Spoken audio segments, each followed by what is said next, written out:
La comunicación es crucial en los tiempos que corren. No obstante, desde siempre, Dios desea que estemos conectados permanentemente con Él. Gracias por acompañarnos en Conectados con la Palabra. Gustavo Caramelino hoy nos trae el tema Batalla de Tronos. Jesús enseñó que donde está tu tesoro, allí estará tu corazón. Pero la verdad es que todos experimentamos una lucha interior, una verdadera batalla por el control de nuestra vida. Y quien se siente en el trono de nuestro corazón determinará el destino de nuestros días.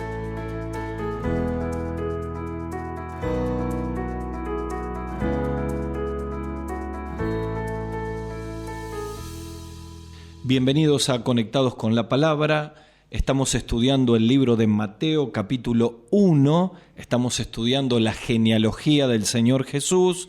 Y aunque para muchos les parezca increíble, en toda esta larga lista de nombres sacamos verdades extraordinarias, lo cual prueba que toda la Biblia es inspirada por Dios y útil para nuestra vida. En el primer programa sobre la genealogía de Jesús, en este nuevo estudio de Mateo, vimos el tema oportunidades para todos. Hoy, nuestro segundo tema de Mateo capítulo 1, de la genealogía del Señor, es batalla de tronos, la que se libra en nuestro corazón. Cada vez que hacemos un curso prematrimonial, una de las preguntas que le hacemos a los novios es: ¿quién será el Señor del hogar? ¿Quién será el Rey del hogar? ¿Será Cristo? Cada vez que hablo con jóvenes emprendedores y comienzan a progresar económicamente, le digo: cuidado, porque si el Señor no es el Rey de nuestra vida y de nuestra administración, podemos tener un final no esperado. Parece una obviedad, pero aún en el ministerio y en la obra de Dios es importante entender que allí también hay batalla de tronos. ¿Quién va a ocupar el primer lugar de nuestra vida? A veces nosotros mismos, a veces una agenda, a veces un ministerio. Hay que cuidar el corazón, porque somos siervos y en la batalla de tronos entre nuestro yo y Cristo, Cristo debe ser el Rey. Cuando esto no ocurre, tenemos pérdida de prioridades y que esto muestra que hay una batalla de tronos, malas decisiones, malas compañías, creer que podemos manejar todos.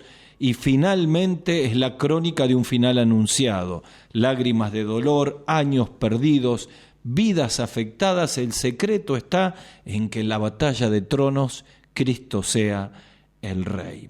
Aquí en la genealogía de Mateo, capítulo 1, uno de los propósitos del autor del Evangelio de Mateo, Mateo mismo, es que Jesucristo es presentado como el Rey y que tenía todas las credenciales como el Mesías prometido de Israel. Hay una batalla de tronos. Pablo escribe de esta batalla en 2 Corintios capítulo 5, versículo 15, y dice: Cristo murió por todos, para que los que viven ya no vivan para sí, sino para Él, que murió y resucitó por ello. Cada día experimentamos esta batalla en el corazón y vamos a leer cómo podemos enfrentarla y tener victoria en Mateo capítulo 1, versículo 16. Dice la genealogía de Jesús así, Mateo 1:1, libro de la genealogía de Jesucristo, hijo de David, hijo de Abraham. Y comienza el largo listado de todas las personas que están en medio de toda esta genealogía del Señor Jesucristo. Llegamos al versículo 16 y dice: Jacob engendró a José, marido de María, de la cual nació Jesús, llamado el Cristo. De manera que todas las generaciones desde Abraham hasta David son 14, de David a la deportación de Babilonia 14 y de la deportación de Babilonia a Cristo 14. En el medio, no lo hemos leído, hay una larga lista de personajes de los cuales estamos hablando en estos programas de la genealogía de Jesús. Nuestro tema es entonces batalla de tronos. Y en esta genealogía, Mateo, que era judío de raza y de oficio publicano, aquel Mateo que un día el Señor pasó en la caseta de Capernaum, en Mateo capítulo 9, le llamó, le dijo: sígueme, y se convirtió en uno de los 12 grandes testigos elegidos por Jesús para ser sus apóstoles. Y encontramos allí en Hechos capítulo 1, 21 y 22, expectantes por la obra del Salvador. Mateo fue un testigo de primera vista de las cosas que menciona el Evangelio. Él presenta a Jesús como el Rey. Él presenta a Jesús como el Señor del trono. Él presenta a Cristo como el Rey.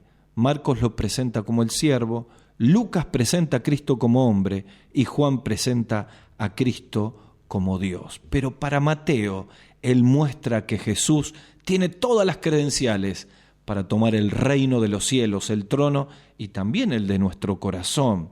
Sin duda, presenta a Jesús como el Rey. El objetivo es que en esta genealogía Mateo no quiere hacer algo innecesario, sino tiene un objetivo bien definido, probar que el Señor es Jesús, el hijo de David, Jesús, el hijo de Abraham, de la nación y de la familia de las cuales habría de salir el Mesías. Al presentarlo como Rey, Mateo empieza con un registro de los antecesores de José, lleva la genealogía solo hasta Abraham, padre de los judíos. Así la primera cuestión que el evangelista se propone aclarar en la mente de los judíos es que Jesús, como hijo de David, está vinculado al pacto davídico y tiene derechos para el trono.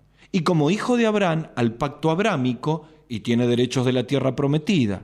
Lo increíble es que los judíos no aceptaron a Jesús en el trono. No lo aceptamos como rey. Decidieron empujar a su crucifixión dentro del plan soberano de Dios para redención de todos nosotros. La pregunta surgiría de quién merece el trono, ¿Abraham, David, como hemos leído, o realmente Cristo? Saben que en Juan capítulo 8 Jesús respondió esa pregunta. El capítulo 8 de Juan es un capítulo largo donde Jesús proclama la verdadera libertad, pero lo acusan de samaritano, de tener demonios. Surge una discusión tremenda con los fariseos. Y en Juan 8:53 aparece la pregunta. Los judíos le dicen al Señor, ¿eres tú mayor que nuestro padre Abraham? La respuesta del versículo 58 es contundente. Antes que Abraham fuese, dice Jesús, yo soy. Claro, la batalla de tronos, la experiencia de Juan capítulo 8 se repite cada día. Siempre el sistema, los amigos y nuestro yo reclamará el lugar del trono de nuestra vida. Siempre como los judíos habrá alguien que no reconoce el señorío de Cristo. Por eso el maestro fue muy claro. En Mateo capítulo 16, versículo 24, dice la Escritura que Jesús dijo a los discípulos, si alguno quiere venir en pos de mí, niéguese a sí mismo, tome su cruz cada día y sígame. Por eso vamos a ver las batallas del trono del corazón, para que como Mateo hacer un cambio definitivo y mostrar a Jesús y experimentar a Jesús como el Rey de nuestra vida. Hablaba con uno de los líderes de la iglesia que tiene serios problemas con su carácter, con su enojo, con sus reacciones hacia su familia, hacia su esposa. Y yo le dije, mira, si no entregas toda la vida a Cristo, si no rendís tu carácter y tu yo a que Cristo sea el Señor, vas a perder la familia, vas a perder la esposa, vas a perder el ministerio, vas a perder todo. Es que hay situaciones de la vida donde nos arrinconan y nos ponen en la firme decisión de que en esta batalla del trono de nuestra vida, donde nuestro yo y otras cosas quieren ocupar el lugar de Cristo, Él debe ser el Señor y dominar todas las áreas de nuestra vida. Vamos a pensar en 4 áreas de la vida donde se desatan esta batalla por el trono. Y vamos a ver cómo en cada una de ellas Cristo debe ser el Señor. La primera área, privacidad. En segundo lugar, en el área de las prioridades. En tercer lugar, en el área de nuestro proceder. Y en cuarto, en nuestra área de propósitos de la vida. 4 áreas de la vida donde hay batalla de tronos y necesitamos experimentar que Jesucristo sea el Señor. Número 1, privacidad. Número 2, prioridades. Número 3, proceder. Número 4, propósito. Vamos a la primera, en la privacidad. Y esto tiene que ver con la integridad de la vida. Una autora escribió, el secreto de la vida es la vida en secreto. Lo hemos dicho varias veces en este programa. Es una frase determinante. Apunta directo a la privacidad. El secreto de la vida es la vida en secreto. ¿Saben que lejos la intimidad determina nuestras victorias y nuestros fracasos? El mismo Señor enseñó en el Sermón del Monte, en Mateo capítulo 6, versículo 6, mas tú cuando ores entra en tu aposento y cerrada la puerta, ora a tu Padre que está en secreto, y tu Padre que ve en lo secreto te recompensará en público. Realmente yo estoy sorprendido de tantos queridos y amados cristianos que no oran nunca, apenas para comer, y no pueden pasar un tiempo de intimidad, de privacidad con el Señor, porque no pueden cerrar la puerta de sus actividades, la puerta de su ansiedad, la puerta de sus contactos, de sus teléfonos inteligentes, pero más aún, cristianos que durante toda la semana no leen la Biblia. ¿Cómo voy a avanzar en mi vida cristiana si no leo la Biblia? ¿Cómo voy a avanzar si la palabra de Dios, que es la que transforma mi vida y mi carácter, no reemplaza las ideas del sistema que me arruina? Hemos desafiado a la iglesia a orar 30 minutos de reloj para quebrar nuestro yo y poder disfrutar de la presencia del Señor. Miren, queridos, siempre habrá un celular que suena, un reloj que apura, una urgencia que nos saque de la privacidad con Dios. Pero es en la privacidad con Dios donde descubrimos la presencia del Señor. Sí. Solamente vamos a descubrir y disfrutar de la presencia de Dios como una relación personal, no prestada, propia, donde podamos decir en la presencia del Señor hay plenitud, donde podamos descubrir que todo lo que necesitamos está allí, cuando en la privacidad podamos vencer esta batalla y Cristo sea el Señor de nuestra intimidad.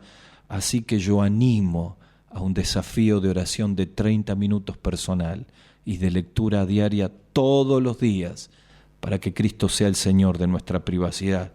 Pero tengo que decir también que cuando uno habla de privacidad habla de algo que hoy ha ocupado el centro de la vida de una gran mayoría de personas, nuestros teléfonos celulares.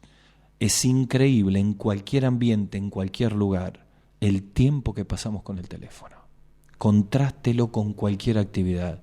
El teléfono ha ocupado horas y horas de nuestra vida, de nuestros jóvenes, de nuestros adolescentes, de los adultos. Ha quebrado la intimidad personal con Dios, ha quebrado la intimidad familiar. La privacidad ha sido ganada por un teléfono y lo dramático es lo que el teléfono trae.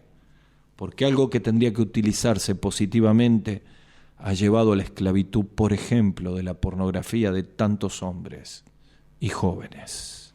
Pero además los teléfonos disipulan a nuestros jóvenes en vez de discípulos que hagan discípulos, a través de los mensajes, de las redes sociales, de las imágenes. Queridos míos, la gran batalla de la vida está en la privacidad. Y este es un tiempo para que Cristo ocupe el lugar de nuestros teléfonos. Es increíble lo que estoy diciendo, pero es la experiencia de este tiempo final donde los teléfonos celulares se comen la privacidad de las personas. Primer principio, la integridad de la vida se encuentra en la presencia de Dios. Y allí hay una terrible batalla de tronos que Cristo debe ganar. Pero la segunda área, el área de nuestras prioridades. Y aquí tiene que ver ya no con la integridad, sino con la administración de nuestra vida y recursos. Pablo escribe a los Colosenses en capítulo 1, versículo 18, y dice que Cristo es la cabeza del cuerpo, que es la iglesia, y que es el principio y el primogénito de entre los muertos, para que en todo tenga la preeminencia. Él lo presenta a Cristo como el primero de la creación, como la cabeza de la iglesia, como el primogénito en la resurrección, y concluye, tiene que tener la preeminencia en nuestra vida. Y esto tiene que ver con primacía, con primer lugar, con prioridades. Miren, en 1 Corintios capítulo 4, versículos 1 al 12, el apóstol escribe y dice: así que pues téngannos los hombres por servidores de Cristo y administradores de los misterios de Dios. Ahora bien, se requiere de los administradores que cada uno sea hallado fiel. Bueno, quiero decirles que en las prioridades que determinan cómo administramos el tiempo, cómo administramos los recursos económicos, cómo administramos el cuerpo, cómo administramos el tiempo, cómo administramos el dinero, cómo administramos los dones y los talentos, ahí hay una batalla de tronos tremendo. La pregunta es, ¿a quién le damos la prioridad? ¿Quién tiene la preeminencia, la primacía en la vida? ¿El trabajo? ¿El dinero? ¿La música? ¿Mi profesión? ¿El ministerio? ¿O lo tiene Cristo? Ahí hay una batalla de tronos también. El doctor Wilson, tantas veces lo dijimos, escribió: cuando esta vida pase, lo único que va a quedar es lo que hicimos por Cristo. Yo quiero decirte, si sientes que Él no es el primero en la vida, ahí hay una batalla de tronos tremendo. Hay que sacar del trono de Cristo aquello que nos ha dado vuelta a las prioridades, que nos ha desordenado la vida. Y quiero decirte que la batalla de tronos es en las prioridades y hay que darle el primer lugar al Señor. Así que hablamos de una batalla de tronos en la privacidad, esto tiene que ver con la integridad y la presencia del Señor. Una batalla de tronos en las prioridades, y esto tiene que ver con la administración de la vida. Pero en tercer lugar, una batalla de tronos con los procederes, con el proceder, es decir, la manera que hacemos las cosas. Y esto tiene que ver con el testimonio personal. El apóstol Pablo escribe en 2 Corintios capítulo 2, versículo 17, estas palabras: pues no somos como muchos que medran falsificando la palabra de Dios, sino que con sinceridad, como de parte de Dios y delante de Dios, hablamos de Cristo. ¿Qué hace el apóstol Pablo? Hace un contraste entre falsos maestros que tomaban con liviandad lo que significaba llevar la palabra de Dios, y el mismo apóstol que entiende que cuando lo hace de parte de Dios, con un encargo de Dios, pero delante de Dios, teniéndolo a Él como testigo. En otras palabras, está llevando la vida y el proceder a la evaluación y a la rendición de cuentas delante de Dios. Cuando dice de parte de Dios y delante de Dios, lo está poniendo delante de todo. ¿Y a qué me lleva esto? A que muchos de nosotros, como esto que denuncia el apóstol Pablo, podemos caer al perder las prioridades y al hacer un proceder que no concuerde con el mensaje del Evangelio, a una doble vida, a un doble discurso, a un doble mensaje, a una doble manera de vivir. ¿Y qué es esto? Por un lado va el mensaje y por otro lado va la vida. Entonces pensamos, ¿hay una batalla de tronos en cómo hacemos las cosas? Claro que la hay. El punto es, ¿hacemos las cosas a la manera de Dios, de acuerdo con las verdades bíblicas? ¿O hacemos las cosas a la manera de nuestro historial, de nuestro entorno, de nuestros amigos, de lo que hace el mundo, o lo hacemos a la manera de Dios? Y esto tiene que ver con el proceder. Hay una batalla de tronos en el proceder. Las preguntas vienen por sí solas. ¿Cómo procedemos en la vida secular? ¿Cómo procedemos en el hogar? Con nuestra esposa, con nuestro esposo, con nuestros hijos. ¿Cómo procedemos en las relaciones interpersonales con las personas cristianas, nuestra familia de la fe, y con los no cristianos? ¿Cómo procedemos en la familia con nuestros hijos? ¿Cómo procedemos cuando nadie nos ve en la intimidad? ¿A mi manera o a la manera de Dios? Vivimos en un tiempo donde la gente no le cree a nadie. No le cree a los dirigentes, no le cree a los políticos, no le cree a los líderes, porque entiende que los discursos están divorciados de la vida.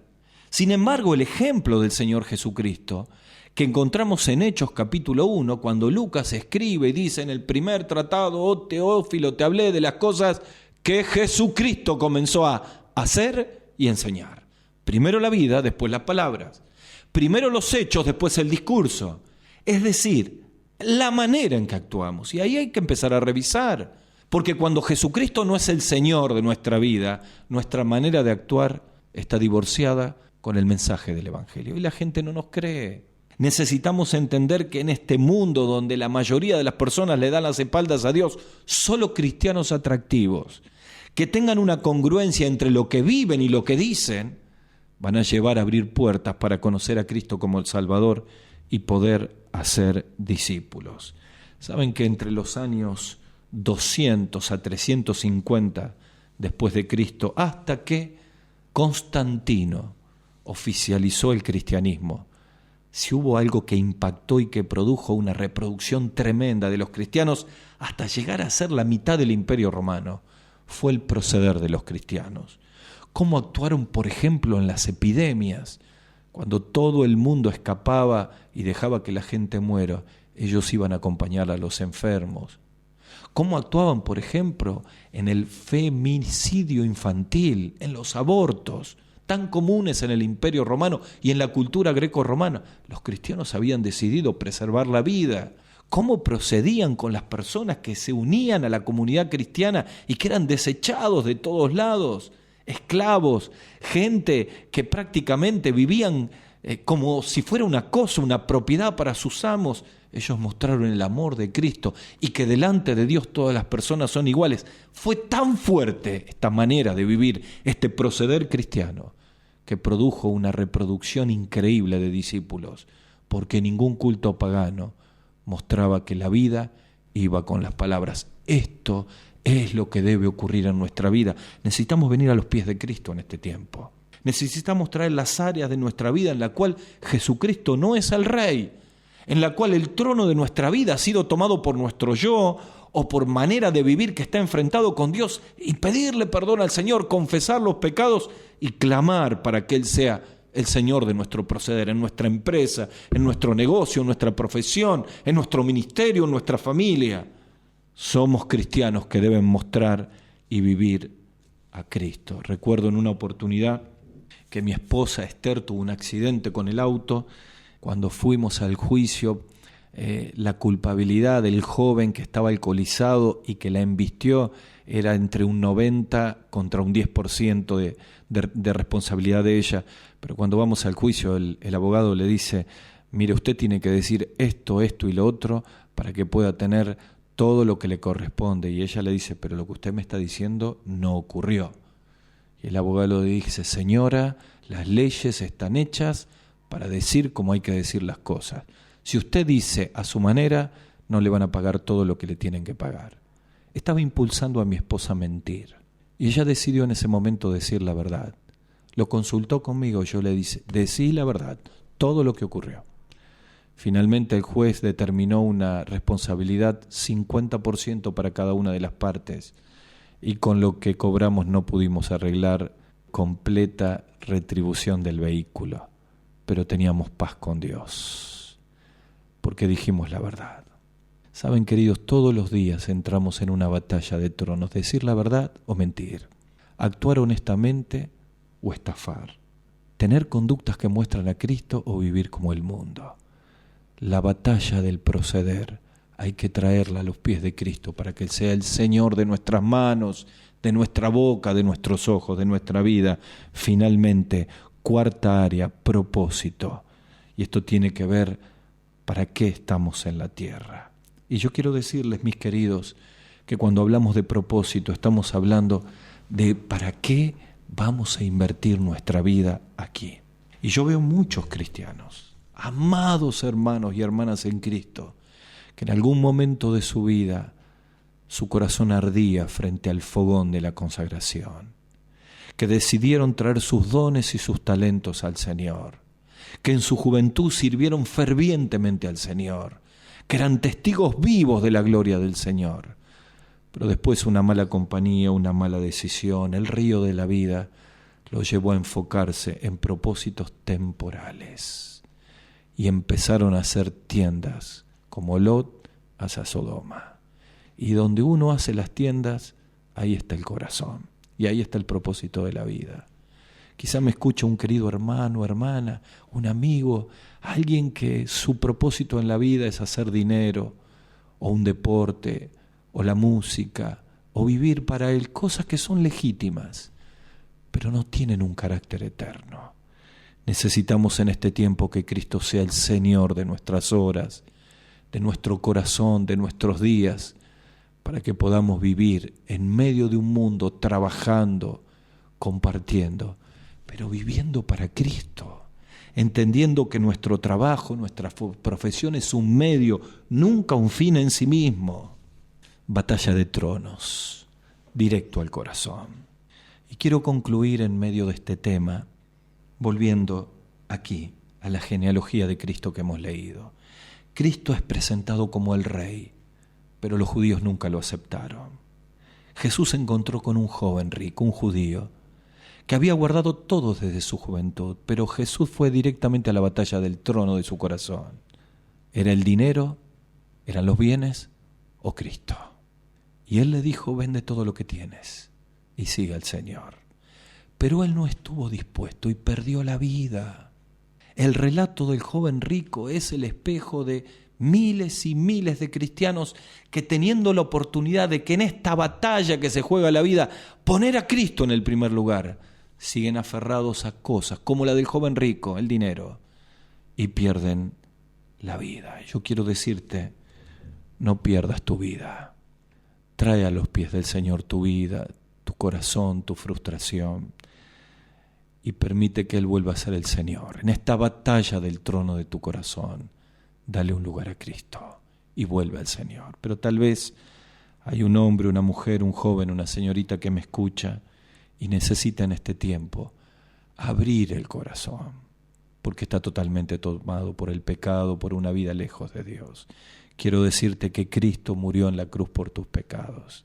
Quiero decirte que el Rey se hizo pobre y entonces nuestra pobreza alcanzó la riqueza de Cristo, que entregó su vida en la cruz del Calvario, que derramó su sangre, pero resucitó al tercer día y tiene poder y está golpeando tu corazón para que abras tu vida al Señor y le recibas como Salvador. Así que voy a invitarte allí donde estás, que puedas hacer una oración de fe. Dile al Señor conmigo, dile estas palabras al Señor y recíbelo como tu Salvador. Dile así: Señor Jesús, reconozco en este tiempo que soy pecador, que he vivido una vida lejos de ti. Quiero pedirte perdón por mis pecados. Pongo mi fe en ti. Quiero recibirte como mi Salvador personal. Te lo pido en el nombre del Señor Jesús. Amén. Hasta el próximo programa.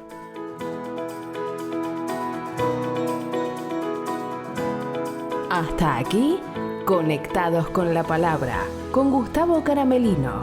Para contactarse con nosotros, dirija su mail a conectadosconlapalabra@gmail.com. En Facebook, búsquenos como Conectados con la Palabra.